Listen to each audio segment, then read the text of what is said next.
My next congressman is Bryan Steil. He's a member of the House Financial Services Committee. He's co-chair of the Middle Class Jobs Caucus and the Future of Work Caucus. He was elected to Congress in 2018, and supporting entrepreneurs has been a really key area of his focus. Prior to his time in the House, he spent a decade in the private sector working in the manufacturing industry.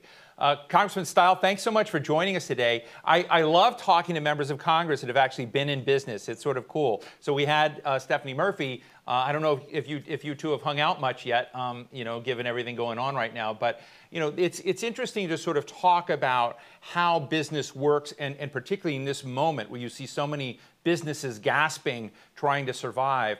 Where does private capital and the different capital elements fit for you in terms of the equities that businesses need today? I think it's absolutely critical that we continue to make sure that capital is available to our businesses. It's really the core component of how we're going to continue to increase employment and ultimately be able to drive up wages. We got punched in the face by coronavirus attacking both our health, but also our economy and jobs. Making sure that businesses have capital to be able to navigate their way through the most challenging of times here. And private capital in particular has really stepped up to the plate in making sure that we get through some of these choppy waters in the short term, ultimately getting folks back to work. And I think it's going to be a key component as we rebuild our economy on the other side. What do you think? I mean, today we're doing this program in part for a lot of reasons, because I'm interested in the nuts and bolts of an economy and what drives it forward. I've been fascinated by the private capital world for a long time. But what do you think the allergies are out there in politically and in the business world when it comes to investment, when it comes to the business environment? What are the things on your dashboard that you worry about when it comes to tending to that scene?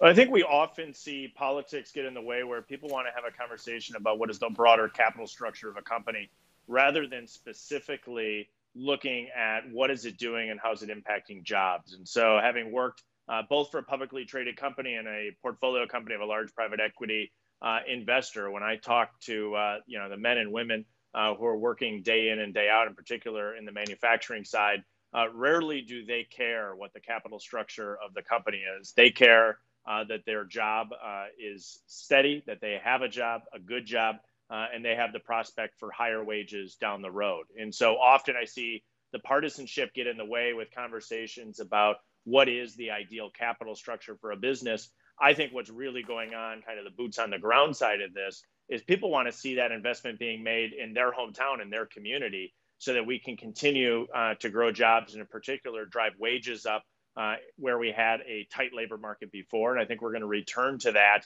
on the other side of what is one of the most challenging economic environments we've seen in some time.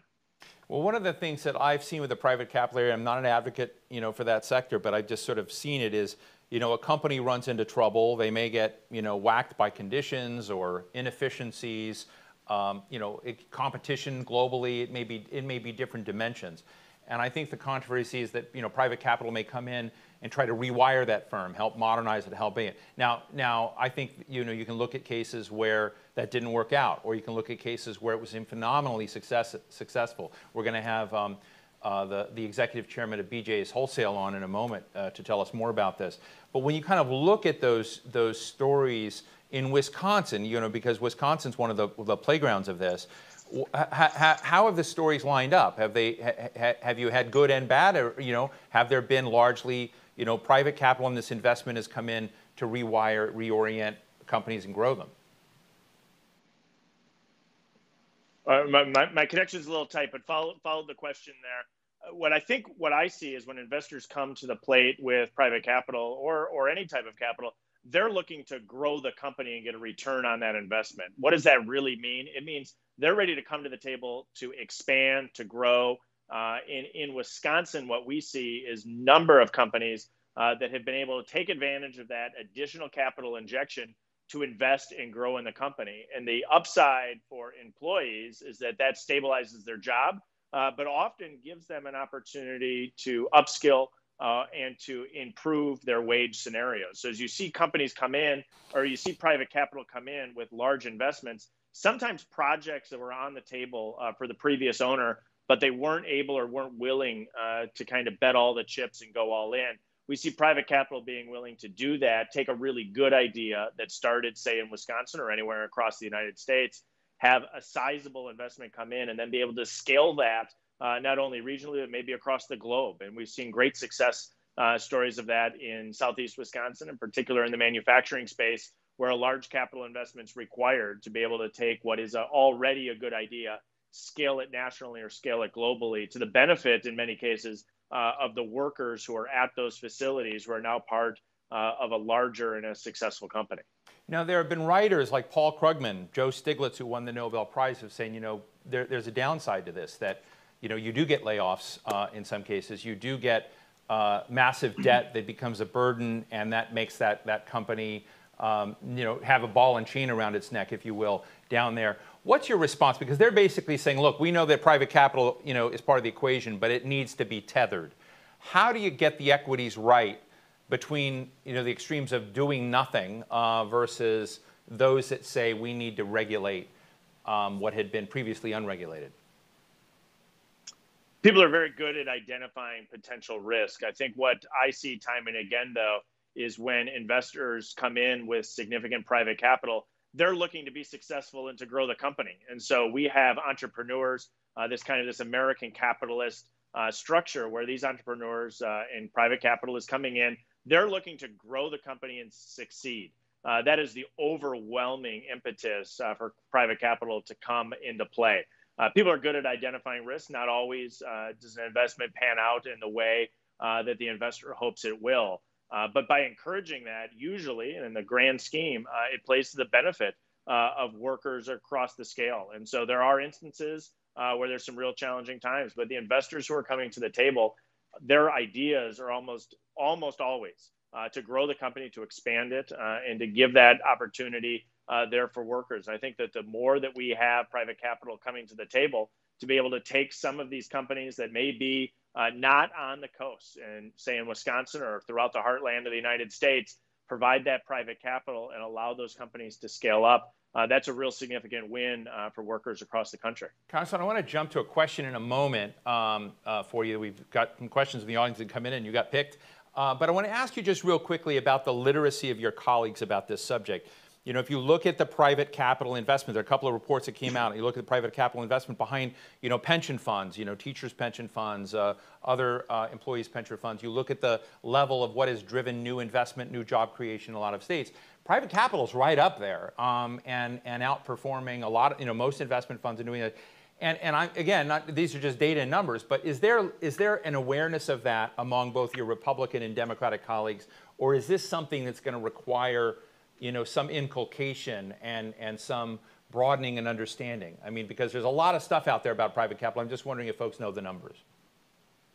I think there's a real opportunity to improve people's understanding and knowledge of the numbers. If you just look at the state of Wisconsin Investment Board, which manages the pension for public employees in the state of Wisconsin, the most recently available data on the private equity side, they were receiving returns in 2018 of about 16%.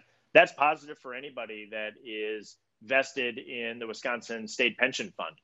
And so I don't think that everybody's fully aware of how these returns are being generated, whether or not you are an individual that has a defined contribution or a defined benefit plan, about how these returns are being generated. I think there's a real opportunity to make sure that we're educating and informing members of the impact, the positive impact in many ways that this has on people's retirement accounts, but also on the jobs that are back home. As you drive around any given district, there's not a sign on the front that explains where the capital structure of that company was from, whether or not it is a public company, a private equity company, family owned. They're viewed as buildings and jobs. I think there's a real opportunity to explain that a lot of the private capital that gets injected into our economy is to the great benefit of workers and families all across the United States. Thank you. Let's get a question from Shelley Porges. Hi, my name is Shelley Porges, and I'm co-founder and managing partner of the $1 Billion Fund for Women and Beyond the Billion. We are a global consortium of venture funds pledged to invest more into women-founded companies all over the world. We work with VC emerging managers, as I said, globally, And we see other governments playing a critical role in the early investments into these funds, particularly those that are focused on diversity. Why is the U.S. government not doing more? So, Shelley says both government money, so we'll have that swim along. But does government have a role in helping to create some of these funds, and can it swim along with what private funds are doing? Well, I sit on the Diversity and Inclusion Subcommittee on the House Financial Services Committee in the House.